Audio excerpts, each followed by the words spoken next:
So hello everyone, welcome to my channel, and today we are doing types of corporate restructuring. That is the first chapter of CRI, CS Professional. So firstly we'll understand what exactly do we have to study in this chapter, and for that purpose we will go to index and we will see what exactly do we have to study for this particular chapter. Let me just tell you कि ये chapter इतना important नहीं exam point of view से 5 marks के लिए आता है, 2-3 attempt में नहीं भी आया है, तो we can't say that this chapter is very much important, but 5 marks is also 5 marks, so we can't really leave it. So just look as fast as you can. सबसे पहले इंट्रो दिया है, historical background, need and scope of corporate restructuring, types of corporate restructuring, legal framework क्या है, most commonly applied tools of corporate restructuring, merging के case में क्या है, मर्जर एक्विजिशन एंड अमालगमेशन क्या है, reason for merger and acquisitions क्या है, then M&A include a number of different transactions, example merger and acquisition in India, then demerger, comparison between spin-off, split-off, slump sale क्या है, business sale, reverse merger, strategic alliance, joint venture, financial restructuring, alteration of share capital, reduction of share capital, modes of reduction of share capital, reduction वाला है, फिर buyback का है, then income tax का कुछ है, और buyback का एक अच्छा खासा पोर्शन है यहाँ पर. उसके बाद भी कुछ चीज़ें दी हुई है जैसे कि methods of buyback, then additional disclosure. This is all I guess beliefs to buyback. Yes, ये पूरा portion buyback का है. So now we understood exactly what we have to study. So let's move forward. Firstly, understand one thing. Understand this thing very clearly, that when we talk about corporate restructuring, so it's a comprehensive process. It's a complete process. Are you understanding? It's a comprehensive process. Then what does it say? That it is an inorganic process. I hope it's visible to you all, I guess.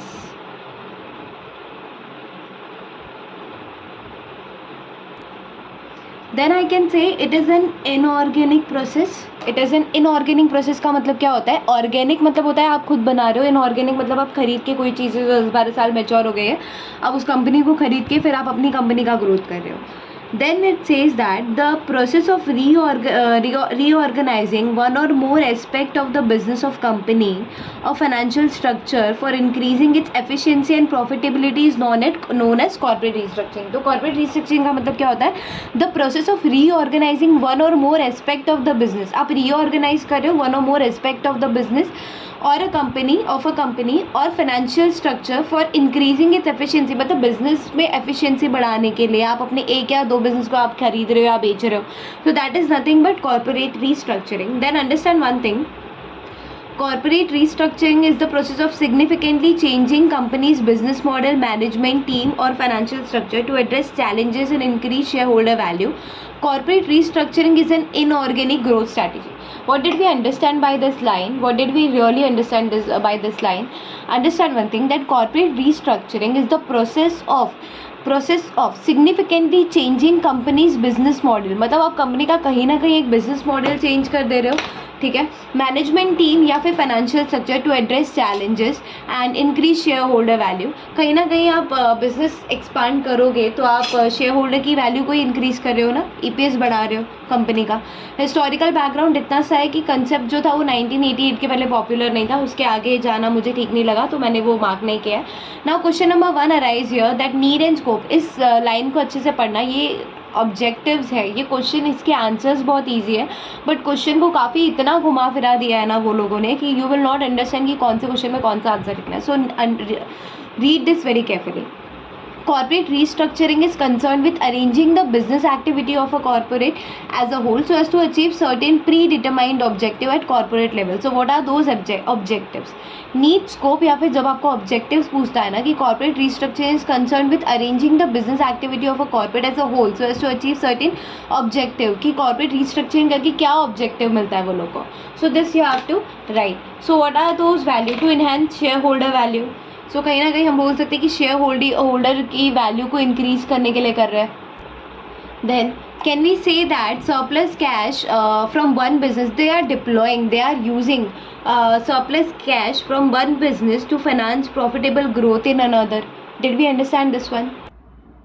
Then the next is exploiting interdependence and among present and prospective business. थोड़ा सा अलग है. Risk reduction, समझने की कोशिश करना point को। बोला क्या है, नीड एंड स्कोप बताना है कि क्या ज़रूरत है, कॉर्पोरेट रीस्ट्रक्चरिंग करके आप क्या उखाड़ लोगे, ठीक है। तो कहीं ना कहीं जब आप दो कंपनी को मिला रहे हो तो रिस्क रिडक्शन कर रहे हो, दो कंपनी जब आ जाएंगे तो रिस्क को आप रिड्यूस कर रहे हो, बांट रहे हो। Core competence, development of core competence, tax advantage मिलता है, सिनर्जी का by merging loss making company to a profitable company. So can we say that कि जब आप एक लॉस मेकिंग कंपनी को प्रॉफिट मेकिंग कंपनी के साथ मर्ज करते हो तो टैक्स एडवांटेज ऑफ कोर्स मिलता है, उसके लॉस कैरी फॉरवर्ड होते हैं वहाँ पे, ठीक है। ग्लोबली कॉम्पिटिटिव मिलता है आपको, बिकम आप ग्लोबली कॉम्पिटिटिव हो जाते हो, मार्केट शेयर जो होता है वो इंक्रीज हो जाता है। ऑल राइट, देन उसके बाद है that, sorry my bad, I hope that's visible to you all, is it?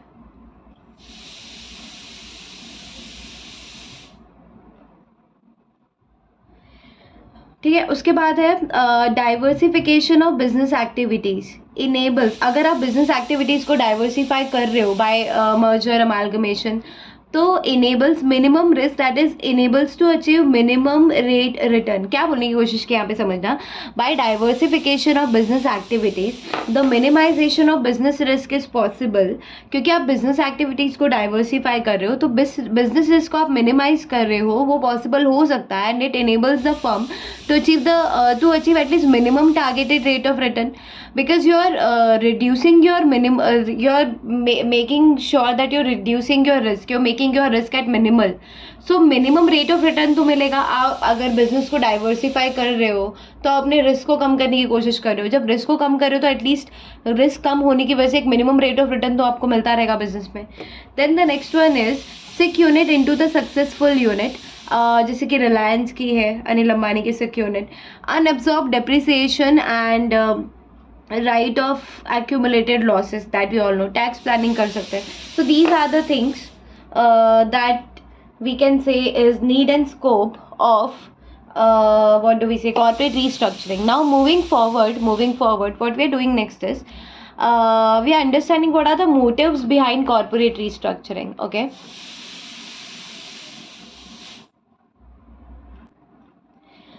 So corporate restructuring जब आप कर रहे हो तो क्या मोटिव हो सकता है, आप क्यों कर रहे हो कॉर्पोरेट रीस्ट्रक्चरिंग? तो दो ही मोटिव हो सकता है, या तो आप फाइनेंशियल कुछ चीज़ें सोच समझ के कॉर्पोरेट रीस्ट्रक्चरिंग कर रहे हो, या तो फिर अदर कुछ सोच के कर रहे हो। Also what I am gonna do is I am gonna mark this as question number 2, question number 1, तो फिर वो याद रहता है। Need and scope, your motives behind corporate restructuring, ठीक है। So the next question that we doing is motive behind corporate restructuring. तो दो ही मोटिव है बेटा, फाइनेंशियल होगा या तो अदर होगा। फाइनेंशियल में क्या होगा, किस मोटिव से आप कॉर्पोरेट रीस्ट्रक्चरिंग कर रहे हो? फाइनेंशियली में क्या क्या हो सकता है, आप रिस्क को कम करना चाहते हो, आप अपनी ऑपरेटिंग एफिशिएंसी को इंक्रीज करना, ऑपरेशंस जो है आपके, आप उसको इंक्रीज करना चाहते हो, मैक्सिमम करना चाहते हो value of assets, to improve access to financial market, to obtain tax benefit, to eliminate competition. So these are your financial terms behind corporate restructuring. Others क्या हो सकते हैं, आप गुडविल चाहिए आपको, ऐसा वैसा कुछ होगा देखते हैं। To expand marketing and management capabilities, आपको एक्सपांशन करना है। अलाउ न्यू प्रोडक्ट डेवलपमेंट करना है। टू प्रोवाइड सिनर्जिस्टिक बेनिफिट मतलब कि दो कंपनी जब मिलती है तो they perform wonderful, so that is synergistic benefits के लिए आप कर रहे हो। To revive a sick unit, to resolve the bankrupt या फिर insolvent company. So that we understand कि दो ही मोटिव हो सकते हैं when you doing corporate restructuring, इधर इट कैन बी फाइनेंशियल, इधर इट कैन बी अदर्स में तो कुछ भी आ सकता है। फाइनेंशियल में क्या क्या बताया आपने को बुक में, दैट कि रिस्क को रिड्यूस करने के लिए आप कॉर्पोरेट, देखना मेरी बात समझने में बहुत अच्छे से कोशिश करना, जब when we are talking about we are doing corporate restructuring, ठीक है, कॉर्पोरेट रीस्ट्रक्चरिंग कर रहे हैं या तो हम एक्सपांड कर रहे हैं, ठीक है, या तो हम मर्ज कर रहे हैं, या तो ये चीज़ें कर रहे हैं, हम अपने रिस्क को कम करना चाहते हैं। तो अगर हम कॉर्पोरेट रीस्ट्रक्चरिंग करके अपने रिस्क को कम कर सकते हैं देन व्हाई नॉट, ठीक है। ऑपरेशंस को इंक्रीज करना चाहते हैं, वैल्यू ऑफ एसेट्स को बढ़ाना चाहते हैं, इंप्रूव करना चाहते हैं access to financial market, to obtain tax benefit and all, eliminate करना चाहते हैं कॉम्पिटिशन। तो these are the financial terms. Others में कुछ भी आ जाएगा, सिक कंपनी को रिवाइव करने के लिए, इंसॉल्वेंट कंपनी अगर कोई है तो उसको रिजॉल्व करने के लिए, सिक एंड इंसॉल्वेंट तो याद रहेगा, सिनर्जिस्टिक बेनिफिट के लिए, न्यू प्रोडक्ट डेवलपमेंट के लिए, एक्सपांशन के लिए। So these are the motives behind what corporate restructuring. Now we would move forward with our third this thing. So third question is what are the types of restructuring. When we talk about कि restructuring है वे ये वो, but ठीक है, what are the types of restructuring. ठीक है, question number 3 simply ask you कि टाइप्स ऑफ रीस्ट्रक्चरिंग कौन सा है. तो सबसे पहले we understood that there are 4 kind of this thing types, 4 kind of restructuring is possible here. कौन कौन सा बेटा? एक फाइनेंशियल, एक मार्केट, एक ऑर्गेनाइजेशनल जिसमें मार्केट और टेक्नोलॉजिकल को साथ में ले लिया है यहाँ पर, और एक टेक्नोलॉजिकल. ठीक है, so these are the 4 kind of restructuring is possible. We will understand one by one. Firstly understand what is financial restructuring. ठीक है, तो financial restructuring deals with restructuring of capital base and raising finance for new projects. Restructuring helps a firm to revive from situation to financial distress without going into liquidation. Financial restructuring is done for various business reasons. अगर आपका poor financial performance है, external competition है, loss है market erosion या फिर loss of market share है, ठीक है, emerging market opportunities है, तो उन चीज़ों को sort out करने के लिए आप financial restructuring करते हो. That involves equity restructuring like buyback, alteration of या फिर reduction of share capital, and debt restructuring like secured long term borrowing या फिर लॉन्ग टर्म अनसिक्योर्ड बोरोइंग या फिर short term borrowing etcetera. So understand one thing, what does it say. When we talk about financial restructuring, ये question बहुत बार exam में आया है, वैसे तो 5 मार्क का आया था, तो यही घुमा फिरा के कि फाइनेंशियल रिस्ट्रक्चरिंग क्या है बेटा जी. फाइनेंशियल रिस्ट्रक्चरिंग मतलब ऐसा रिस्ट्रक्चरिंग, ठीक है, ऐसा restructuring deals with restructuring of capital base and arising finance of new for new project. Financial restructuring करने का मतलब है आपको पैसे चाहिए. क्या चाहिए आपको? पैसे चाहिए. तो अगर कोई ऐसी फर्म है जिसको जैसे कि क्या बोल सकते हैं, इंसॉल्वेंसी की फर्म है या फिर लॉस मेकिंग है, देखना है पे revive from the situation of finance distress without going into liquidation. तो ये बोला ना, इंसॉल्वेंसी या फिर कोई किसी कंपनी को रिवाइवल करना है, तो इन टाइप्स में फाइनेंशियल रिस्ट्रक्चरिंग काम में आता है. ठीक है, आई होप इतना समझ में आया सबको. Now next we are doing is market and technological restructuring. But before we go ahead, let me just mark this one.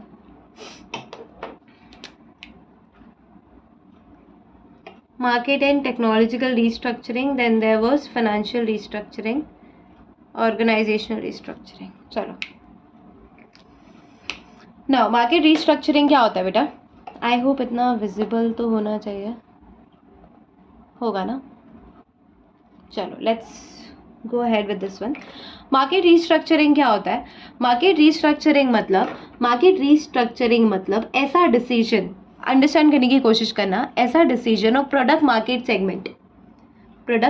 Segment where company operate on its core competence. Technological restructuring मतलब वो ये बताने की कोशिश किया कि financial restructuring क्या है और कैपिटल रीस्ट्रक्चरिंग क्या है. डिड वी अंडरस्टैंड दैट कि उसने हमको ये बताने की कोशिश की कि हमारे हिसाब से financial restructuring and capital restructuring क्या है, financial and market restructuring and technological restructuring क्या है. तो सबसे पहले वो ये बोलने की कोशिश कर रहा है दैट मार्केट रीस्ट्रक्चरिंग इन्वॉल्व, जब हम मार्केट को रीस्ट्रक्चर करते हैं ना, जब मार्केट रीस्ट्रक्चरिंग वाला काम करते हैं, तो ऐसा डिसीजन इन्वॉल्व होता है with respect to product, with decisions of product market segment where company plans to operate on its core competence. And technological restructuring वो होता है when a new technology is developed that changes the way in an industry operates. That technological restructuring and affect employees. This type of restructuring usually affect employees and tends to lead to new training initiatives, and also involves alliance with third parties, have technical knowledge or having technical knowledge and resources. तो basically इसको मैं आपको पूरा पढ़ाऊंगी because बहुत बार exam में आया है मार्केट एंड टेक्नोलॉजिकल रिस्ट्रक्चरिंग के बारे में, financial, even for that matter organization restructuring के बारे में. सो गिन चुन के एक क्वेश्चन ही आए एग्जाम में, उसमें से भी यही आया, तो we should not leave a single point here. So market and technological restructuring में सिंपल क्या बोलने की कोशिश की, जब आप मार्केट रिस्ट्रक्चरिंग की बात करते हो ना, तो एक ऐसा डिसीजंस होता है जहाँ पे product market with respect to product market segment, मतलब जब हम मार्केट रिस्ट्रक्चरिंग की बात करें तो कहीं ना कहीं प्रोडक्ट इन्वॉल्व होता है ऑफ कोर्स. तो प्रोडक्ट मार्केट सेगमेंट में कहीं ना कहीं आपका डिसीजन इन्वॉल्व होता है, जहाँ पे कंपनी जो है वो चाहती है कि पूरे कॉम्पिटेंसीज के साथ काम करे। टेक्नोलॉजिकल रिस्ट्रक्चरिंग वो होता है जहाँ पे कोई न्यू टेक्नोलॉजी डेवलप होती है, क्या बोला मैंने, जब कोई न्यू टेक्नोलॉजी डेवलप होती है जो पूरा तरीका ही बदल देती है, जैसे कि इंडस्ट्री ऑपरेट करती है। न्यू टेक्नोलॉजी आ जाती है तो पुरानी टेक्नोलॉजी को कौन पूछता है। जब जैसे जैसे न्यू फ़ोन्स आ रहे हैं 6.5 इंच के एमोलॉड डिस्प्ले, एमोलॉड व्हाटएवर डिस्प्ले, सो पुराने फ़ोन को कौन ले रहा है अभी, लेंगे जो लेंगे, ऐसा नहीं कि नहीं चलता, बट सब नए नए चीज़ें चाहते हैं ना, कौन पुरानी चीज़ें चाहेगा। अब डब्बा फ़ोन तो I don't think so India में बहुत ही कम लोग यूज़ करते होंगे, तो बहुत कम हो गया ना उसकी संख्या। अफेक्ट्स एम्प्लॉयज़ को अफेक्ट करता है क्योंकि न्यू ट्रेनिंग इनिशिएटिव, जैसे टेक्नोलॉजी नई नई आती तो ट्रेनिंग स्ट्रक्चर देना पड़ता है, एम्प्लॉयज़ को ट्रेनिंग देना पड़ता है उस टेक्नोलॉजी के हिसाब से काम करने के लिए। ये टाइप की जो रिस्ट्रक्चरिंग होती है ना also involves alliance with third parties that having technical knowledge और रिसोर्सेज। ठीक है, उनका थर्ड पार्टी के साथ अलायंस हो सकते हैं जिनको टेक्निकल नॉलेज है। ठीक है, अब यहाँ पर पढ़ने की कोशिश करना कि जो इंडियन टेक्नोलॉजी है ना, जैसे कि TCS लिमिटेड, उसने क्या किया था बेसिकली, उसने बताया था कि आपको मैं बताता हूँ कि कॉर्पोरेट रिस्ट्रक्चरिंग होता क्या है, आप मुझसे सीखो कॉर्पोरेट रिस्ट्रक्चरिंग क्या होता है। Because that focus on 3 core areas like cloud, agile and automation. क्या बोला मैंने, TCS जो है उसने has embarked upon the process of restructuring. मैं आपको बताता हूँ प्रोसेस ऑफ रिस्ट्रक्चरिंग क्या होता है। They focus on 3 core areas cloud, agile and automation. The restructuring plan of company focuses on the manufacturing capacity and on product, technical and technological and financial employment or organisational purchasing and management restructuring activities. Disney का जो global technology group है, parks and resorts, we all know that division is undergoing a reorganization which results in some employees losing their job. Parks and Group को reorganization में डाल दिया, ठीक है, जिसकी वजह से employees are losing their job. It is eliminating some positions and replacing them with other to help the company reach more term technology goals. तो सिर्फ इतना बताने की कोशिश करना, अगर लिखना होगा एग्जाम में लिख सकते हो कि डिज्नी ग्लोबल का जो पार्क एंड रिजॉर्ट्स था उसको वो रीऑर्गेनाइजेशन में चला गया, जिसकी वजह से काफ़ी एम्प्लॉयज़ जो थे they lose their job and you know so these are kind of what do we say, market and technological restructuring का example. Then it says that joint venture, strategic alliance, franchising and are some of the examples of market and technological restructuring which are explained in detail subsequently. Fine, great. तो joint venture ये भी important है, इसको भी note कर लेना, exam में लिख सकते हो, कोट कर सकते हो. Joint venture, strategic alliance, franchising are some example of market and technological restructuring. फिर ऑर्गेनाइजेशनल रिस्ट्रक्चरिंग क्या होता है बेटा? तो ऑर्गेनाइजेशन रिस्ट्रक्चरिंग की जब हम बात करते हैं तो organization restructuring involves establishing internal structures and procedures for improving the capability of personnel in the organization to respond to the changes. These changes need to have the corporations of all level of employees. Some companies shift organizational structure to expand and create new department to serve growing market. Other companies reorganize corporate structure to downsize or eliminate department to converse overhead. Organizational restructuring क्या होता है देखना. Establishing internal structures and procedure और improving capability of the personnel. तो basically एक example देती हूँ, I hope इस एग्जांपल से आपको समझ में आएगा. मैं आपको अपना एग्जांपल देती हूँ. मैं एक कंपनी में लाइफ इंश्योरेंस, जब मैं बहुत छोटी थी, I think 12th standard clear किया था, I was working in a call centre and at that time दो बेसिकली डिपार्टमेंट था, life insurance and health care. they actually sent me in the life insurance one. Life insurance mein I did try my best, but I couldn't even sell anything for 1 month, 1 total month. Then what they did reorganizing, and they sent some of them, including me, to Mediclaim, to general insurance, and then I used to top over there. So this is nothing but, what do we say, is organizational restructuring, जहाँ पे आप employees की capability को पहचानते हो, उसके हिसाब से रीऑर्गेनाइज करते हो, या तो डिपार्टमेंट्स को एलिमिनेट करते हो या तो एक्सपांड करते हो. समझा इतना? उसके बाद है legal framework of corporate restructuring, जिसको मैंने बड़े ही प्यार से अच्छे से चार्ट बनाया हुआ है, आई होप इतना समझ में आएगा। So when we talk about legal framework corporate restructuring, कि ऐसे कौन कौन से लीगल फ्रेमवर्क है, एक्ट है जो कॉर्पोरेट रिस्ट्रक्चरिंग को गवर्न करते हैं, तो उसमें से अच्छा अगर मैं ये नहीं दिखाऊँ आपको, ठीक है, मैं आपको ये नहीं दिखाऊँ और मैं बोलूँ कि मुझे बताओ कौन कौन से ऐसे लीगल रिस्ट्रक्चरिंग हो गए, मैंने नहीं देखा, ना मैं देखने वाली हूँ ना मैं पढ़ने वाली हूँ, तो कौन कौन से लीगल फ्रेमवर्क होंगे जो कॉर्पोरेट रिस्ट्रक्चरिंग को डिफाइन करेंगे। तो कैन वी से एक इनकम टैक्स है, जो जितने अपने को पता है, सेबी ले लो, इनकम टैक्स ले लो, कंपनीज एक्ट ले लो, फेमा ले लो, और क्या ले सकते हो, सिक्रा ले लो, I don't know whether it's there or not, I am just thinking, सिक्रा आ सकता है। और क्या आएगा, आप कॉर्पोरेट रिस्ट्रक्चरिंग कर रहे हो, सेबी सिक्रा ले लिया, फेमा ले लिया, क्योंकि इंटरनेशनल से किया अगर आपने रिस्ट्रक्चरिंग तो फेमा आएगा उस टाइम पे पिक्चर में। और क्या हो सकता है, और क्या हो सकता है, नहीं याद आ रहा, इतना ही हो गया, चलो देखते हैं।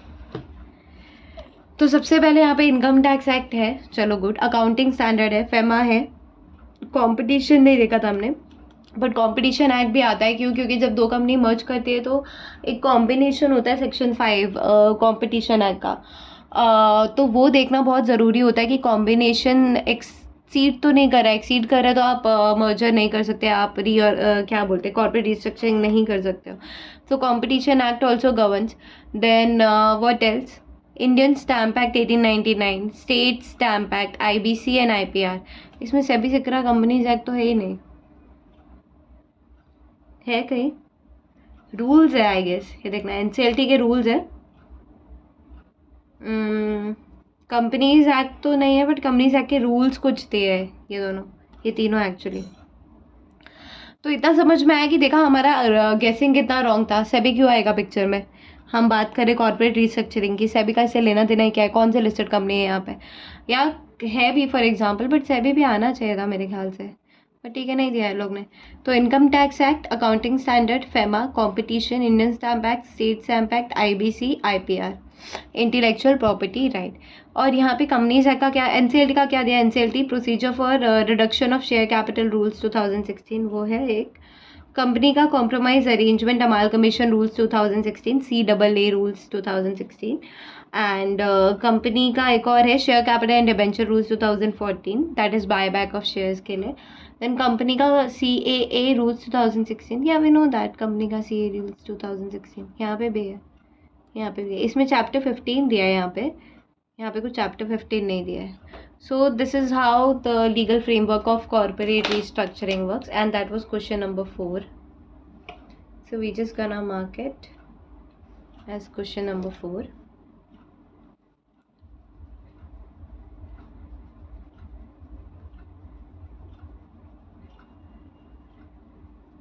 I love this marker for some reason. I'm not, of course, advertising this one, but this marker is really great.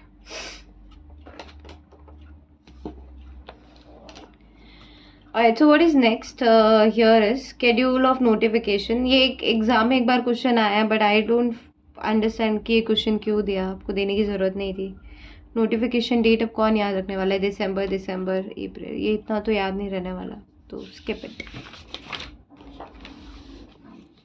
Alright, so now chapter 15 जो आपने देखा CAA, उसके सेक्शंस दिए हैं यहाँ पर 230 से लेके 230, 231, 232, 33, 34, 35, 36, 37, 38, 39 and 240।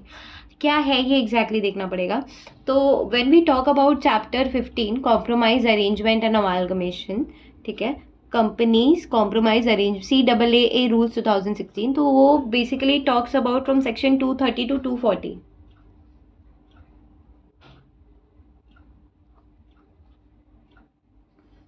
That talks about from section 230 to 240. I don't understand, मेरा हाथ ऐसे छोड़ो, doesn't matter. ठीक है, पावर टू कॉम्प्रोमाइज और मेक अरेंजमेंट 231 क्या है, power of tribunal to enforce this, ये अपने को आगे जाके आएगा, तो आगे या तो आप इसको अभी याद करो या फिर आगे जाके ऑटोमेटिकली याद हो जाएगा, कुछ सेंस नहीं बनता उस चीज़ का। तो ये सारे सेक्शंस, ये सिर्फ 230 से 240 सेक्शन क्या है वो बताया, that's it.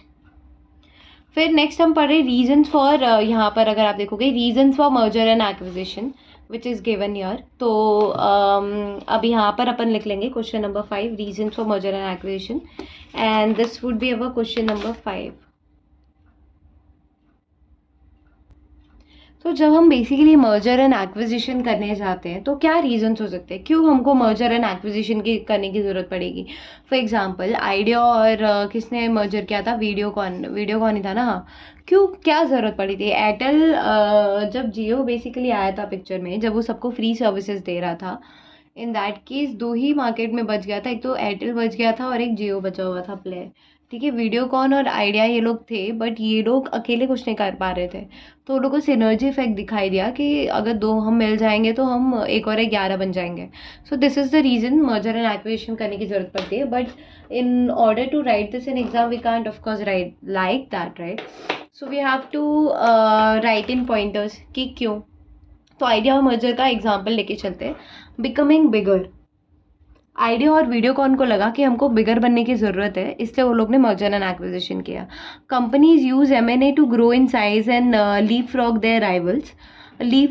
There rivals through organic growth can. वो बेसिकली ये बोलने की कोशिश कर रहा है कि अगर ऑर्गेनिक ग्रोथ का वेट करेंगे ना तो that can take decades, right. तो इनऑर्गेनिक ग्रोथ के जरिए हम क्या करेंगे, ग्रो करेंगे साइज में and leap frog their rivals, ठीक है। देन है प्री-एग्जेम्प्टेड कंडीशन, प्री-एम्प्टेड कंडीशंस। अब इसमें क्या बोला है, that primary reasons why M&A activity occurs in distinct cycles. Pre-emptied competition, इसका मतलब आप कॉम्पिटिशन्स को हटाना चाहते हो, प्री-एम्प्टेड कॉम्पिटिशन्स। तो प्राइमरी रीज़न ही यही होता है, आप जब मर्जर एंड एक्विजिशन करते हो ना तो आप कहीं ना कहीं उसके साथ मर्ज कर रहे हो क्योंकि वो कंपनी अच्छी है। और मर्ज करके आप क्या करना चाहते हो, मर्ज करके आप अपना कहीं ना कहीं कॉम्पिटिशन्स खत्म करने की कोशिश कर रहे हो। तो प्राइमरी रीज़न ही यही होता है मर्जर एंड एक्विजिशन का कि आप अपना कॉम्पिटिशन्स भी साइड बाई साइड खत्म करना चाहते हो। व्हेन वी से कि फेसबुक ने व्हाट्सएप को खरीदा, ज़रूरत तो नहीं थी, बट कहीं ना कहीं फेसबुक रियलाइज दैट कि मुझे अपना कंपटीशन खत्म करने की ज़रूरत है। For that reason I would need to do what, I would need to acquire WhatsApp. So this is how you can preempted your competition, right? Then the next one is domination. When you basically merge, तो domination आ जाता है। अब ये किस company का example ले सकते हैं हम, I think we can take very good example of Facebook here. कि सोशल मीडिया पर अगर देख ले तो मेटा में व्हाट्सएप भी उसका है, फेसबुक भी उसका है, इंस्टाग्राम भी उसका है। कहीं ना कहीं मार्केट डोमिनेशन आ गई। अब कोई न्यू प्लेयर आएगा मार्केट में, क्या फेसबुक उसको खा नहीं जाएगा। समझा चीज़ों को। टैक्स बेनिफिट, अच्छा इसमें दिया क्या है, engage in M&A to dominate the sector, however combination of to result in monopoly regulatory authority, ठीक है, खुद से भी लिख सकते हैं। टैक्स बेनिफिट में क्या दिया बेटा, दैट टैक्स बेनिफिट होता है और क्या।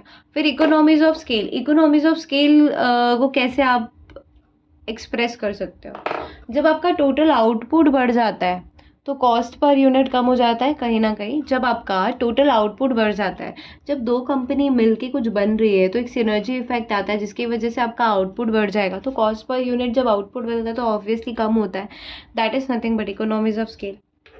आप अक्वायर कर रहे हो न्यू टेक्नोलॉजी को, ठीक है। जब आप मर्जर एंड एक्विजिशन कर रहे हो, जब फेसबुक ने मर्जर एंड एक्विजिशन किया, कहीं ना कहीं उसने न्यू टेक्नोलॉजी व्हाट्सएप की अक्वायर की कि ऐसे भी हो सकता है, ठीक है। उसके बाद है improved market reach and industry visibility.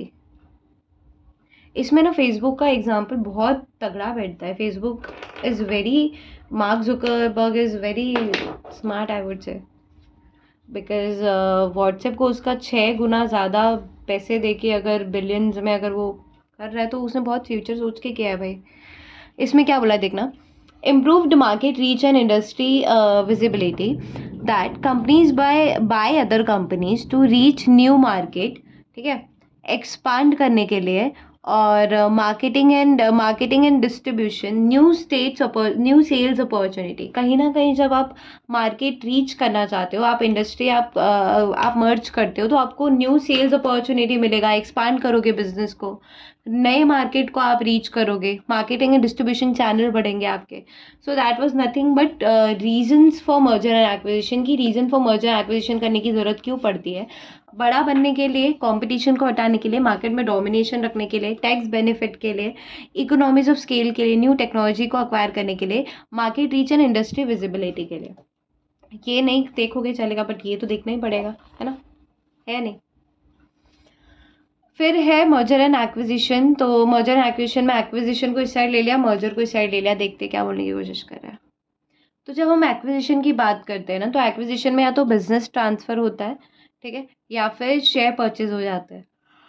Share purchase हो जाते हैं मतलब प्राइमरी जो या फिर सेकेंडरी जो भी है, तो ये इनऑर्गेनिक ग्रोथ स्ट्रैटेजी है, नॉन स्ट्रैटेजिक इन्वेस्टमेंट, ठीक है, fine.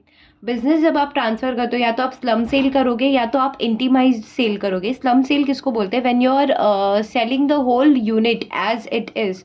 For example, one very nice example of this is Raymond. When Raymond was having this cement industry, one of their financial CEO said that that you should not have cement industry and you should work on more on this cloth textile industry itself.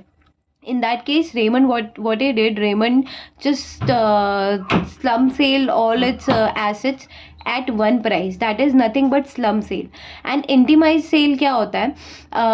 Slump sale हो गया, इंटीमाइज मतलब alone आप कर रहे हो। फिर acquisition of business, not of company owning the business. यहाँ पे आप एक्विजिशन बिजनेस का कर रहे हो, किसी कंपनी का नहीं कर रहे हो, ठीक है, ओनिंग द बिजनेस। चलो, बिजनेस ट्रांसफर की बात हो रही है। नाउ मर्जर एंड डीमर्जर में क्या होता है? अमालगमेशन होता है तो डीमर्जर होता है। अमालगमेशन में क्या बोला है? अमालगमेशन में ये बोला है consolidation of businesses entities through code scheme, या फिर acquisition of specific business through code scheme. Amalgamation या फिर डीमर्जर में क्या बोला है देखना, कंसोलिडेशन ऑफ बिजनेस को कंसोलिडेट कर रहे हो थ्रू कोड स्कीम, अपना सेक्शन 234 वगैरह लगता है उसमें, पता ही है। या फिर एक्विजिशन कर रहे हो थ्रू कोड स्कीम, कंसोलिडेट कर रहे हो या तो एक्विजिशन कर रहे हो। डीमर्जर में आप एक्विजिशन करते हो, अमालगमेशन में आप कंसोलिडेट करते हो, ठीक है। Merger and acquisition takes place when by merger and acquisition कैसे होगा? आप परचेज कर रहे हो एसेट्स को, कॉमन शेयर्स परचेज कर रहे हो, एक्सचेंज कर रहे हो शेयर्स फॉर एसेट्स, एक्सचेंज कर रहे हो शेयर्स फॉर शेयर्स। फिर मर्जर एंड एक्विजिशन विजिबल है बेटा? Merger and acquisition includes a number of different transaction such as कि मर्जर एंड एक्विजिशन की जब हम बात करते हैं, merger and acquisition is a wider term that includes merger, acquisition, amalgamation, consolidation, tender offers, purchase of assets, management, buy out. So अब कुछ नहीं, अब ये merger and acquisition include a number of different transaction. In transactions को पूरा explain किया है, जैसे कि ये रहा मर्जर, फिर ये रहा एक्विजिशन। तो ऐसे करके कितने पेजेस में मैं आपको बता देती हूँ, 1 2 3 4 5 6 6 7 7 8 9 10 समवेयर अराउंड 10 पेजेस में इसका एक्सप्लेनेशन ख़त्म किया है। 5 मार्क्स के लिए इतना पढ़ना पड़ेगा सोचो, बट वन टाइम है, एक बार पढ़ लिया तो फिर बस पॉइंटर्स याद रखोगे, that's more than enough in this for this particular chapter. Question को समझने की कोशिश करना है, क्वेश्चन पूछना क्या चाहते हैं, that is important in this chapter. समझ रहा है बेटा? दिख रहा है आपको? चलो, now understand one thing, when we talk about merger, तो मर्जर को कहीं पे भी कंपनीज एक्ट ने डिफाइन नहीं किया है कि this is merger and that is this, ठीक है। मर्जर यहाँ पे देखने की कोशिश करना, merger not been defined under act, merger को किसी एक्ट में डिफाइन नहीं किया है। Merger is what? Merger is the fusion of 2 और more companies in a single company. Merger किसको बोलते हैं? जब 2 और मोर कंपनी खत्म होकर एक नई एंटाइटी क्रिएट होती है, that is merger. Whereas when we talk about amalgamation, तो अमालगमेशन में क्या होता है बेटा कि एक कंपनी तो वैसे ही रहती है, अमालगमेटेड कंपनी जो होती है वो ब्लेंड हो जाती है उसमें। So amalgamation is nothing but blending of 2 और more undertaking into one undertaking, that is what amalgamation, ठीक है। फिर यहाँ पे बताया वोडाफोन आइडिया मर्जर, ये सब एग्जांपल्स दिया आई गेस।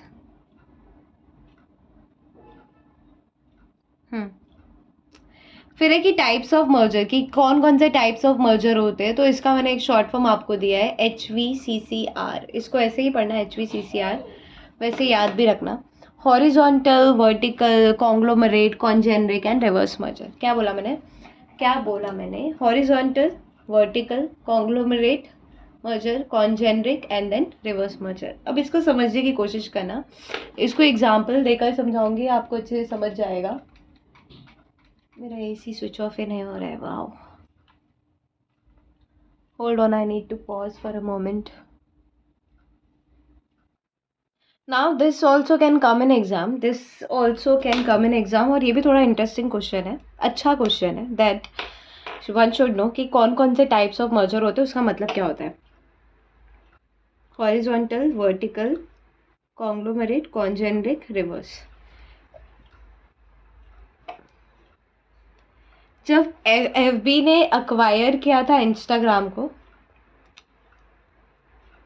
एफबी ने अक्वायर किया था इंस्टाग्राम को, क्योंकि इंस्टाग्राम भी एफबी का नहीं था. फेसबुक बहुत शान है, फेसबुक ने पहले इंस्टा को अक्वायर किया, फिर व्हाट्सएप को अक्वायर किया. फेसबुक बोला कि भाई कोई भी सोशल मीडिया से चल रहा है ना, वो मेरे से नहीं बचने वाला है. F B acquires insta. तो जब एफ बी ने अक्वायर किया इंस्टा को, ये एग्जाम्पल इसमें दिया है, तो काफ़ी ज़्यादा पैसे में एक्वायर किया, तो उसको हम हॉरिजॉन्टल बोलेंगे. क्यों हॉरिजॉन्टल बोलेंगे? When merger is between companies जो सेम इंडस्ट्री में, बेसिकली देखना, सेलिंग सिमिलर प्रोडक्ट. फेसबुक और इंस्टा अगर देखा जाए कहीं ना कहीं सिमिलर प्रोडक्ट बेच रहे हैं, बेचना ही हो गया ना यार, बेच ही रहे हैं ना वो लोग, और क्या कर रहे हैं, सिमिलर प्रोडक्ट दे रहे हैं. अब इंस्टाग्राम पे एक अच्छी चीज़ है जो मैंने ऑब्जर्व किया है कि सिर्फ हैप्पीनेस आप डाल सकते हो उसमें, मतलब आप ऐसे कोई भी वॉयलेशन जैसे वीडियोस भी आप नहीं डाल सकते. फेसबुक पे तो आप कुछ भी डाल सकते हो, कोई भी वीडियोस उठा के डाल सकते हो. इंस्टाग्राम पे आपको वैसे एक भी फालतू वीडियोस नहीं मिलेंगे. That's the speciality of Insta. So the same market and in direct competition. Facebook और इंस्टा का डायरेक्ट कॉम्पिटिशन था. स्नैपचैट एक बार फिर भी थोड़ा अलग है, ठीक है, उसका क्या बोल सकते हैं, वैरायटी थोड़ा सा डिफरेंट है स्नैपचैट का. बट वो भी इंस्टाग्राम में किसने डाल दिया, मार्क जुकरबर्ग ने, वो भी एक एडिशन डाल दिया. So that's it. So horizontal का मतलब सिर्फ इतना होता है that merger between companies selling similar products in the same market and in direct competition. Direct competition में that is horizontal merger. Now we would understand what exactly the vertical merger is. तो when we talk about vertical merger, same industry तो है, क्या बोला मैंने, industry तो same है, but at different stage of production, at different stage of production. इसका example लेकर देखेंगे. ये हमको समझ में आया कि जब हम हॉरिजॉन्टल की बात करते हैं तो मर्जर ऐसी कंपनीज के बीच में हो रहा है जो सेम प्रोडक्ट बेच रहे हैं सेम मार्केट में, और एक डायरेक्ट कॉम्पिटिटर्स है, दैट इज हॉरिजॉन्टल. वर्टिकल मतलब इंडस्ट्री तो सेम रहेगी, लेकिन जो प्रोडक्शन है, क्या बोलते हैं उसको, डिफरेंट स्टेज ऑफ प्रोडक्शन पे रहेगा. अब ये अंडरस्टैंड करने की कोशिश करेंगे हम, क्या डिफरेंट स्टेज ऑफ प्रोडक्शन है. विजिबल है ना गाइस? बहुत ध्यान देना पड़ता है इसका. चलो, तो बेसिकली यहाँ पे समझने की कोशिश करना, XYZ जो है ना वो प्रोड्यूस कर रहा है शूज़, प्लस ABC कंपनी जो है वो प्रोड्यूस कर रहा है leather. Can we say that कि ये लोग एक दूसरे को हेल्प कर रहे हैं, ये लेदर बना रहा है, ये शूज़ बना रहा है. अगर ये लोग मर्जर करते हैं तो ABC जो है वो सप्लायर है XYZ का. तो XYZ और ABC अगर ये लोग मर्जर करते तो कहीं ना कहीं कॉस्ट कट होगा और प्रॉफिट बढ़ेगा. वो कैसे होगा समझने की कोशिश करना. One second. First of all, क्या ये लोग डायरेक्ट सेम प्रोडक्ट बना के बेच रहे हैं मार्केट में? नहीं. क्या दोनों लेदर बना रहे हैं? नहीं. एक लेदर बना रहा है, एक शूज़ बना रहा है, ठीक है. और ये जो लेदर बना रहा है वो सप्लायर है किसका? वो सप्लायर है XYZ का जो शूज़ बना रहा है. तो लेदर जो बना रहा है वो सप्लायर है शूज़ बनाने वाले का. अगर XYZ और ABC ये लोग का मर्जर हो जाएगा तो कहीं ना कहीं कॉस्ट कट होगा और प्रॉफिट इंक्रीज होगा. So that is nothing but what? Vertical merger. Now we would understand conglomerate merger and congeneric merger and reverse merger. ये तीन चीज़ें सीखना है, congeneric, conglomerate and reverse merger. तो मुझे बताना conglomerate merger क्या होता है. Can anyone tell me that? If you know already but you can't say to me because we are not live, so you can comment down कि conglomerate पता था ma'am, conglomerate का मतलब ये होता है. नहीं पता है तो सुन लो फिर अच्छे से, समझने की कोशिश करना. स्पाइसजेट ने मर्ज किया इंडिगो के साथ, that is an example of conglomerate merger. कैसे कैसे देखना. नो कॉमन बिजनेस एरिया, इसके कुछ कंडीशंस है कि कॉमन बिजनेस एरिया या फिर कॉमन इंडस्ट्री नहीं है. First of all, common business area या फिर कॉमन इंडस्ट्री नहीं है. कॉमन बिजनेस एरिया या फिर कॉमन इंडस्ट्री नहीं है, ठीक है. सेकेंड बोल रहा है that the business of target company, the business of target company is entirely different from the acquiring company. इसको कॉन्ग्लोमरेट मर्जर बोलते हैं. देखना कि मेरा काम है दूध बनाने का, ठीक है, दूध तो चलो अमूल है, ठीक है, मैं अमूल बनाने का मैं अमूल हूँ और मैं अक्वायर कर रहा हूँ सॉफ्टवेयर कंपनी को। Isn't it a totally different work? कहाँ दूध बनाना, कहाँ सॉफ्टवेयर बनाना। जब दूध बनाने वाली कंपनी सॉफ्टवेयर बनाने वाली कंपनी को अक्वायर करेगी ना बेटा, तो उसको बोलेंगे कॉन्ग्लोमरेट मर्जर। ठीक है, एग्जाम्पल, वॉच मेक मैन्युफैक्चर जो है वो अक्वायर कर रहा है सीमेंट मैन्युफैक्चर को, सो ऑब्वियसली दैट्स कॉन्ग्लोमरेट। ठीक है, now understand what is congeneric merger. Congeneric merger किसको बोलते हैं देखना। Sorry my bad. Congeneric merger का भी मैंने एग्जांपल दिया है, that Lakme is merging with Fevicol. Again this is also very, you can say कि मैम फिर कॉन्ग्लोमरेट मर्जर और कॉन्जेनरिक में डिफरेंस क्या है। आपने बोला कि ये वॉच मैन्युफैक्चर जो है वो अक्वायर करा है सीमेंट मैन्युफैक्चर को, सिमिलरली अगर हम लोग इसमें देखेंगे तो लैक्मे मर्ज करा है फेविकॉल के साथ। मैम क्या मतलब है, मैम क्या मतलब है, देखना। कॉन्जेनिक में होता है which are related to each other in terms of customer groups. अच्छा, ये लैक्मे मर्जिंग विद फेविकॉल मैंने इसका एग्जांपल दिया है कॉन्ग्लोमरेट का, sorry my bad, my bad, वही मैं बोलूँ ऐसे कैसे हो गया। Which are related to each other in terms of customer group, functions and technologies, functions or technologies. Example, combination of computer system manufacturing with a UPS manufacturer. क्या समझ में आया, कॉन्जेनरिक में क्या समझ में आ रहा है। अभी तक हमने जो देखा, इफ आई टॉक अबाउट, अभी तक हमने जो देखा सबसे पहला क्या था, horizontal, F B acquires insta, that's horizontal. Vertical मतलब कि एक लेदर बना रहा है, एक शूज बना रहा है, दैट्स वर्टिकल। कॉन्ग्लोमरेट मतलब कि आप लैक्मे जो है वो अक्वायर कर रहा है फेविकॉल को, ठीक है, दैट्स कॉन्ग्लोमरेट। कॉन्जेनरिक का मतलब ये होता है कि related to each other in terms of customer group. भाई जो कंप्यूटर खरीद रहा है, क्या वो यूएसबी केबल नहीं खरीदेगा? अगर उसको प्रिंट करना है चीज़ें तो क्या वो यूएसबी केबल नहीं खरीदेगा? जो कंप्यूटर खरीद रहा है क्या वो माउस नहीं खरीदेगा? या जो लैपटॉप खरीद रहा है, he can buy mouse. So these are the things ना, तो which are related to each other in terms of customer group, functions or technology. Combination of a computer system manufacturer with a UPS manufacturer, that is nothing but congeneric merger. ठीक है, फिर इसका example दिया है that banking giant Citicorp merged with financial services company Travelers Group. Both companies were in financial service industries. They had different product lines. क्या समझ में आया?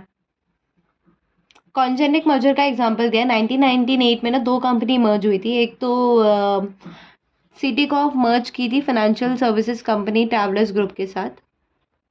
बोथ कंपनी जो है उनका फाइनेंशियल सर्विस देने का ही काम है इंडस्ट्री में, बट उनका प्रोडक्ट लाइन डिफरेंट था।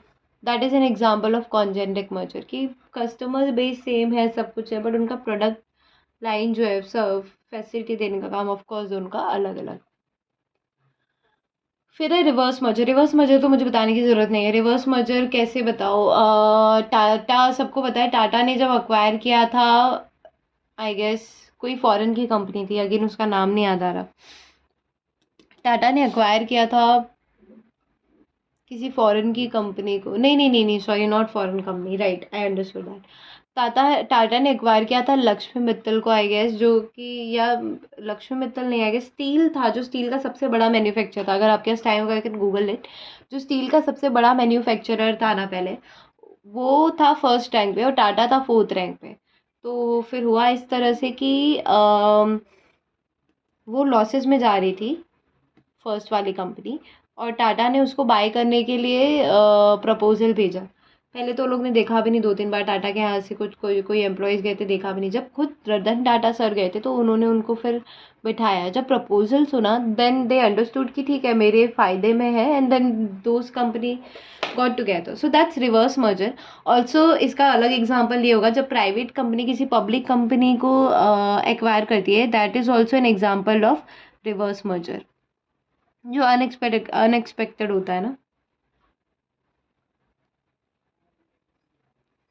और that saves private company from expensive compliance of becoming public company.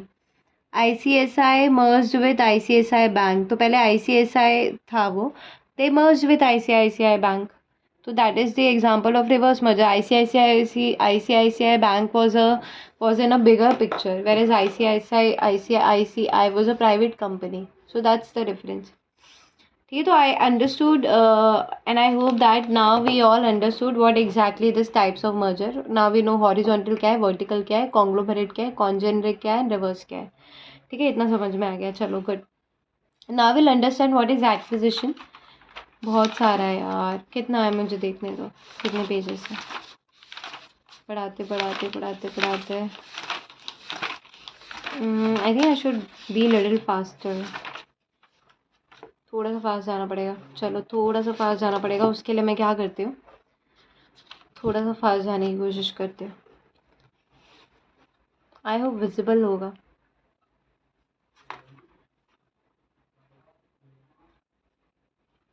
ठीक है. Now, do I need to say what is acquisition? Acquisition occurs when one entity takes ownership of another entity, stock, equity, interest या फिर asset. It is the purchase by one company of controlling interest in the share capital of another existing company. Even after the takeover, although there is a change in management of both of the firms, companies retain their separate legal entity. The company remain independent and separate. There is only a change in control of the companies. When an acquisition is forced or unwilling, it is called takeover. Of course, acquisition friendly होता है, so that's friendly acquisition, friendly takeover. And force होता है, so that's takeover. And friendly होता है या force नहीं होता, that's acquisition. takeover भी दो टाइप के हो सकते हैं, friendly हो सकता है, hostile takeover हो सकता है. समझा? समझा क्या? समझ में आ रहा है क्या आप लोगों को? ठीक है, समझ रहा है या नहीं समझ रहा है? ठीक है. फिर है example, Snapdeal and Freecharge, they got together. And Flipkart and Myntra, Ola and taxi for sure. I guess Flipkart Myntra है ना, जियो नहीं है. जियो तो जियो का है. Flipkart Myntra, there is one more they have acquired. तो आई वाज जस्ट वंडरिंग कि मिंत्रा भी फ्लिपकार्ट का ही है. So why there are price differences, but this is how they work ना. दे वर्क वेरी स्मार्ट कि कहाँ जाएगा, फ्लिपकार्ट पे जाएगा, अमेजोन पे जाएगा, ऐसे मिंत्रा पे जाएगा. अगर दोनों ही खरीद लो तो क्या हो जाएगा. तो this is the synergy effect कि दोनों मिलने पे बड़ा एडवांटेज होता है. Difference between merger and acquisition, ठीक है, वो समझने की कोशिश करते हैं. क्या बोला मैंने? Difference between merger and acquisition.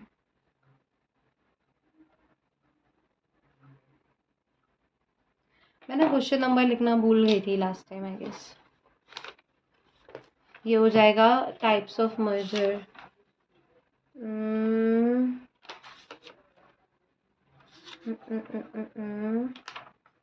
Question number 5 तक हो गया था. ये हो गया क्वेश्चन नंबर 6. दिख रहा है ना? ये हो गया क्वेश्चन नंबर 7. और ये हो गया आपका question number 8.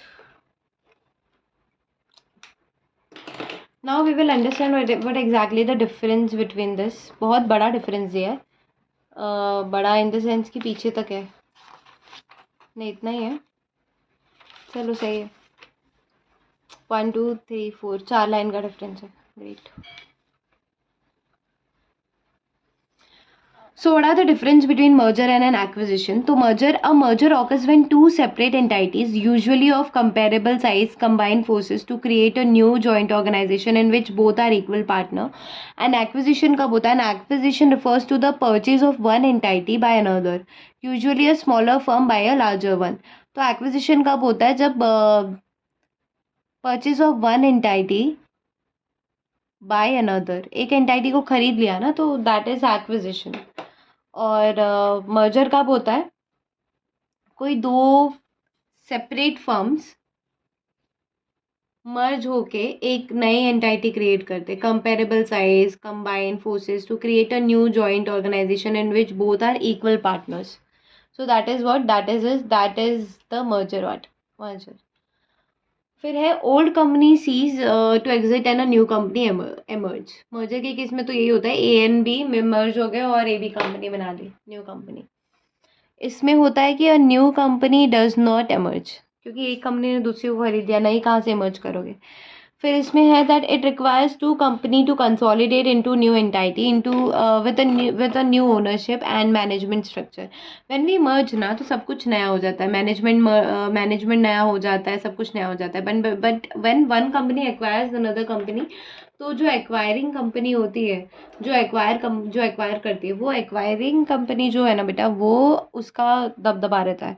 So it occurs when one company take over all of the operation management decision of another। Obviously जब एक कंपनी दूसरी कंपनी को अक्वायर कर ली तो सारे मैनेजमेंट डिसीजन तो उसके ही हुए। If the take over is friendly it is called merger, and if it is hostile, take over अगर हॉस्टाइल है तो उसको एक्विजिशन बोलते हैं, और टेक ओवर अगर फ्रेंडली है then it is called merger. तो ये डिफरेंस है, 4 डिफरेंस। 3 मार्क का आ सकता है क्वेश्चन एग्जाम में, उससे ज़्यादा एक्सपेक्ट करना अच्छी बात नहीं है। 3 मार्क के लिए आराम से आ सकता है, आया भी है ये, ठीक है।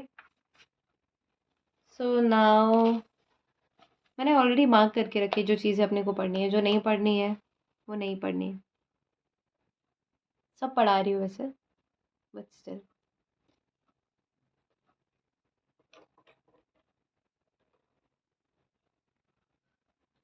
Real difference lies in how the purchase is communicated to and received by the target company's board of director, employee and shareholder। बेटा हम एक्विजिशन पढ़ रहे, तो एक्विजिशन में ये दिया है कि real difference lies in how the purchase is communicated to and receive by the target companies board of directors, employees and share holder. ये रियल डिफरेंस है। फिर आ गया अमालगमेशन। Now will understand what exactly the amalgamation wants to say to us. Amalgamation wants to say us कि बेटा मैं 1.5 page में आ रहा हूँ, 1.5 पेज तक मुझे पढ़ लो या 2 पेज तक पढ़ लो। तो मैंने कहा ठीक है, देख लेते हैं भाई तू भी क्या चीज़ है। But before that I would just have a sip of water, thirsty I am. Alright, so amalgamation का मतलब क्या होता है? तो बेसिकली अमालगमेशन कहीं भी कंपनीज एक्ट में डिफाइन नहीं है, उसको इनकम टैक्स एक्ट में डिफाइन किया गया है। लेकिन अमालगमेशन का यूजुअल मीनिंग देखेंगे तो 2 और more companies join to form a new company. अब इसका एग्जांपल यहाँ पे देख लो कि 2 और more company join to form a new company. तो ए एंड बी है, दे बोथ फॉइन to join a new company that C. तो ये कुछ नहीं बट मर्जर है। तो amalgamation is a combination of 2 और more companies into a new entity. 2 company मिलके एक नई कंपनी मिल रही है, that is we call that as merger. But कोई नया एंटिटी बन रहा है जहाँ पे ज़रूरी नहीं है ए एंड बी ये दोनों वाउंड अप हो गए, जहाँ पे ज़रूरी नहीं कि मैनेजमेंट सेम हो, ये वो अलग इस पे डिपेंड होगा। But this is called amalgamation. Absorption or blending of one by another. अब इसका मतलब क्या होगा कि ए एंड बी है, 2 एंटाइटी है, तो जो बी है वो ए में ब्लेंड हो गई। सो ए में बी, जो बी थी वो ए में ब्लेंड हो गई, that is absorption. That existing company A takes over B, B is bound up. So this is amalgamation. Alright, अब मैंने कहा था कि अमालगमेशन कंपनीज एक्ट में डिफाइन नहीं है, इनकम टैक्स एक्ट जो है वो उसको डिफाइन करता है कि अमालगमेशन क्या होता है। तो इनकम टैक्स एक्ट के हिसाब से क्या होता है? Merger of one or more companies with another company, merger of one or more company with another company, और मर्जर ऑफ 2 और more company to form one company. Merger of 2 और more to form a one company, जो अभी अभी example देखा था ऊपर वही। इन सच मैनर, कौन से मैनर में कि अमालगमेटिंग कंपनी जो है उसका जो प्रॉपर्टी है that becomes of amalgamated company, liabilities of amalgamating company becomes the liabilities of amalgamated company. Then share holders जो at least 3/4 value of the shares in amalgamating company hold करे, they would become the share holders of amalgamated companies. Then that says that इधर that amalgamation includes absorption। they want to say that कि amalgamation जो है ना बेटा, amalgamation includes absorption। और accounting standard 14 जो है ICAI ने दिया, that talks about अपना amalgamation। ठीक है, ये कुछ एग्जाम्पल्स हैं, उसको देख लेते हैं। Existing companies A and B are wound up and new company C is formed to take over the business of A and B. What is this? This is amalgamation. Existing company A takes over the business of another existing company B, which is wound up. That is called absorption. ठीक है, एब्जॉर्प्शंस बोलते हैं जब एक company दूसरी company को take over करती है, दैट इज एब्जॉर्प्शंस. बट अमालगमेशन में जैसे कि हमने देखा, अमालगमेशन इंक्लूड्स एब्जॉर्प्शन, तो वही हो गया. फिर है third, a new company X is form to take over the business of an existing company Y. Third वाला क्या बोला, new company X is form to take over the business of an existing company Y which is wound up. That is external reconstruction and this all comes under amalgamation. Reasons for amalgamation. This can be another question. For 3 marks, this can come. Question number 8 हो गया ना. Question number 9 इसको दे देती हूँ, amalgamation को.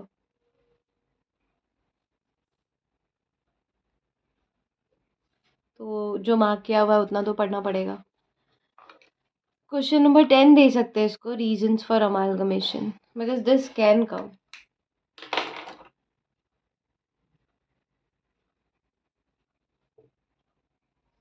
क्या reason हो सकता है? अब जो सिमिलर पॉइंट थे ना, जो हम पहले भी पढ़ चुके हैं, वो मैंने मार्क कर लिया. कौन कौन से? Tax saving, economies of scale, और क्या था बेटा? मैं देख नहीं रही हूँ, मैं आप ऐसे ही बोल रही हूँ जो जो मुझे याद है. Tax saving, economies of scale था. रिवाइवल कंपनी जो है उसको इंसॉल्वेंट कंपनी, कोई बैंकरप्ट कंपनी है, तो उसकी वजह से आप अमालगमेशन कर सकते हो. रिस्क को डाइवर्सिफाई करने के लिए कर सकते हो. फिर टैक्स सेविंग के लिए, कंपटीशन को एलिमिनेट करने के लिए. अब इसके अलावा क्या क्या है? टू अक्वायर कैश रिसोर्सेज, जब आपको बिजनेस में कैश चाहिए, उसके लिए कैश अक्वायर करने के लिए भी आप अमालगमेशन कर सकते हो. शेयर होल्डर्स की वैल्यू बढ़ाने के लिए आप अमालगमेशन कर सकते हो. मैनेजरियल इफेक्टिवनेस के लिए, एक्सपर्टीज के लिए, growth and financial, to achieve growth and financial gain. Growth and financial gain कैसे मिलेगा? आप एक्सपांशन कर रहे हो, उससे मिलेगा. सर्वाइवल के लिए, सस्टेनिंग ग्रोथ के लिए. सर्वाइवल के लिए किसने किया था? आई गेस सर्वाइवल के लिए किया था आइडिया एंड वोडाफोन ने, क्योंकि उस टाइम पे उनका सर्वाइव करना भी मुश्किल हो पा रहा था इन दैट सिचुएशन. फिर आ गया अपना consolidation. Now we are done with amalgamation and we are doing consolidation. Consolidation के बाद we have to do tender offer. Tender offer के बाद purchase of assets and then management buy out. अच्छा, consolidation इतना सा है तो ये तो आएगा भी नहीं. और ये आएगा भी तो कैसे आएगा? 5 मार्क्स के लिए अगर आपको लिखने के लिए आया ऐसा क्वेश्चन कि manage merger and acquisition include number of different transactions, तो आपको बहुत छोटू छोटू लिखना है. अमालगमेशन ये वो, उसका बहुत छोटा एग्जांपल देना है. 5 मार्क्स के लिए आएगा, इतना बड़ा आप लिख ही नहीं सकते. I hope understood.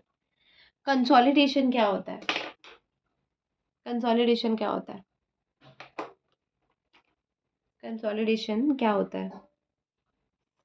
So consolidation creates a new company. जो हमने एग्जांपल देखा था कि Citicorp consolidates with Travelers insurance, वो कंसोलिडेट हुई थी. बेसिकली दोनों भी फाइनेंशियल सर्विस में ही थे, सिटी कॉप, बट ट्रैवलर्स का काम जो था वो थोड़ा सा प्रोडक्ट लाइन अलग अलग था.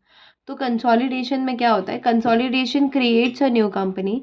Stock holder of both company approves the consolidation and subsequent to approval they receive common equity shares in a new firm. So that's consolidation.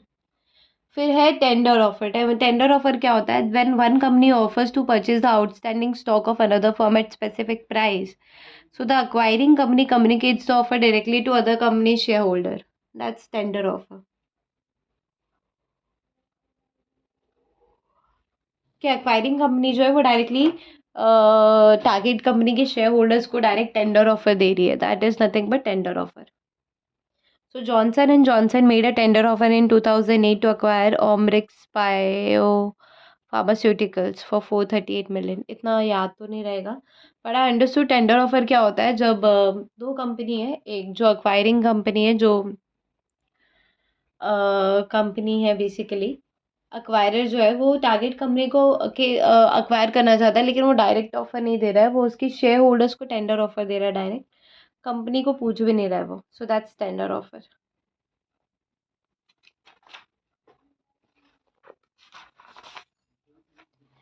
Then come acquisition of assets. क्या acquisition of assets क्या होता है? So acquisition of assets क्या है, and then we gonna do management buy out. Management buy out can also come for 3 marks. So acquisition of assets क्या है, अब देखना. In a purchase of assets, one company acquires the assets of another company.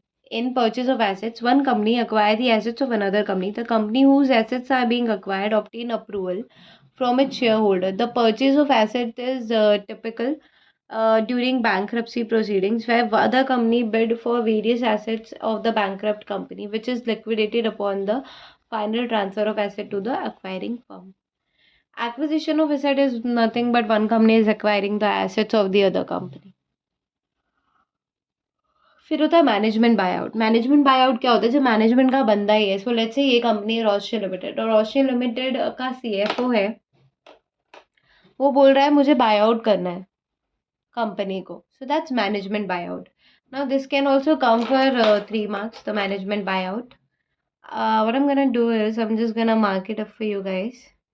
ठीक है, then I am gonna read it out for you.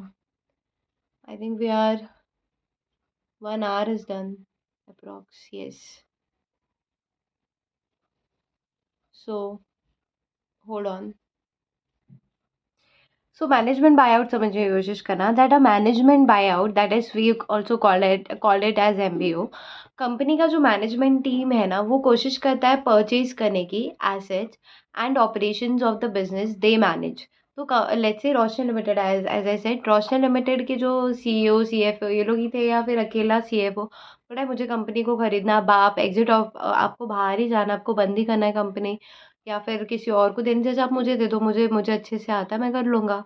तो basically ये MBO जो रहता है ना, वो अपीलिंग रहता है to professional managers because of the greater potential rewards from being owner of the business rather than employees, because they are employees. When looking to exit na, तो business owner has a number of options. One of them is to sell to the company to existing owners as well, existing management team, sorry. Also then it says that कि safe hands में लगता है ना ये, ठीक है company safe hands में जा रही है, they can run independently. फिर simplest basically ये भी देखा जाता है that mostly they take full control, MBO जो रहता है, they can also take और acquire all or part of the company. मतलब all मैनेजमेंट बाय आउट भी हो सकता है या पार्ट मैनेजमेंट बाय आउट भी हो सकता है. Factors to make a successful MBO. कौन कौन से ऐसे फैक्टर्स हैं जो सक्सेसफुल एमबीओ की तरफ चल सकते हैं. So company with a good track record of profitability. अगर कोई कंपनी है जिसमें बहुत अच्छे प्रॉफिट हो रहे हैं, और मैं उस कंपनी की सी एस सी एफ हूँ, और मुझे वो कंपनी पसंद आ रही है, और वो बेचना ही चाहता है, और मेरे को लग रहा है यार कंपनी में पोटेंशियल तो है, तो क्यों ना मैं ही इसको खरीद लूँ, अगर मैं उतना पैसे रख पाती हूँ तो good track record of profitability है. Then good future prospects and company without high risk factors. Future prospect अच्छा है, और हाई रिस्क फैक्टर नहीं है, without company without high risk factor है. Strong committed management team with a mixture of skills. A vendor who is willing to explore a sale to the management and who will accept the realistic price. Vendor who is willing to explore a sale to the management team and who will accept a realistic price.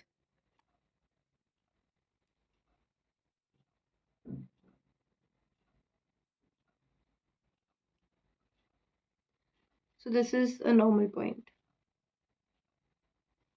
So what are the factors that can make a successful MBO? तो basically उसने ये बोला company का track record अच्छा है तो मैं ले रहा हूँ, कंपनी का फ्यूचर प्रोस्पेक्ट अच्छा है, मैं कंपनी में काम करता हूँ, मैं कंपनी का CFO CA हूँ, मैं कंपनी में काम करता हूँ, मुझे पता है कंपनी बहुत अच्छी चलने वाली है फ्यूचर में, फ्यूचर प्रोस्पेक्ट भी अच्छा लगा है, वैल्यूएशन अच्छा है कंपनी का, तो रिस्क फैक्टर भी ज़्यादा नहीं है कंपनी में. So why not I should take part in this, right. Then strong committed management team है, मिक्सचर ऑफ स्किल, टीम काफ़ी अच्छी है, ठीक है, कोई भी घोटालेबाजी वाला नहीं है.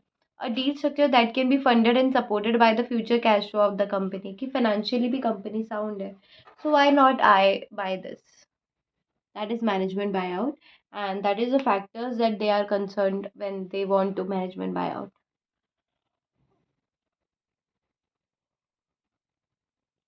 इसका वही है 8 वाला जो है ना, आपको purchase of company as resolution applicant under IBC law. So इसका सिर्फ यही याद रखना that Tata Steel has taken over the bankrupt Bhushan Steel, कि कोई आप सिक कंपनी को रिवाइव कर रहे हो, आईबीसी वाली कंपनी को रिवाइव कर रहे हो, तो that's the purchase of company as resolution applicant. ठीक है। फिर है examples of merger and acquisition in India. उसमें Vodafone India and Idea circular cellular की बात की है, वो एक एग्जांपल दिया है यहाँ पे। यू कैन इवन मैंने स्कैनर में देखा एक ऐसा भी क्वेश्चन आया that what are merger and acquisition से रिलेटेड क्वेश्चन आया, फिर ये बोला है कि please give us example of merger and acquisition. So can quote this Vodafone India and Idea cellular, भले अंदर का मत लिखो, Flipkart and eBay, you can quote all that. यहाँ पर है Flipkart and eBay. So next we are doing is demerger. We are studying demerger next, and let's move forward. Demerger है, फिर कितना है, कितना कराऊंगी मैंने सोचा मैं पूरा चैप्टर लूंगी, but this is too much. I think 2 part में कराना ठीक रहेगा, because I am also, my energy is also going down, I am not keeping well, because this is the reason. So demerger and demerger, I think I would take demerger. Types of demerger are there. Slum sale is there. Or what I'll do is I'll just end up here. I'm not really keeping well. I need to rest for some time. So what I'm gonna do is the next part, the demerger that we're talking about, we can do it in the next part of the video. Please, I would like to tell you, all of you who is watching my video, even a single person, if after watching the video they find it fruitful, they find it really nice because of me, and so I would really request you all that please subscribe to my channel so that I can be more motivated for making such videos. Also, I just want to grow my family online. You guys, you CS family. So yeah, that is all I would require for now. So I would say bye to all of you now, and please subscribe to my channel. Bye.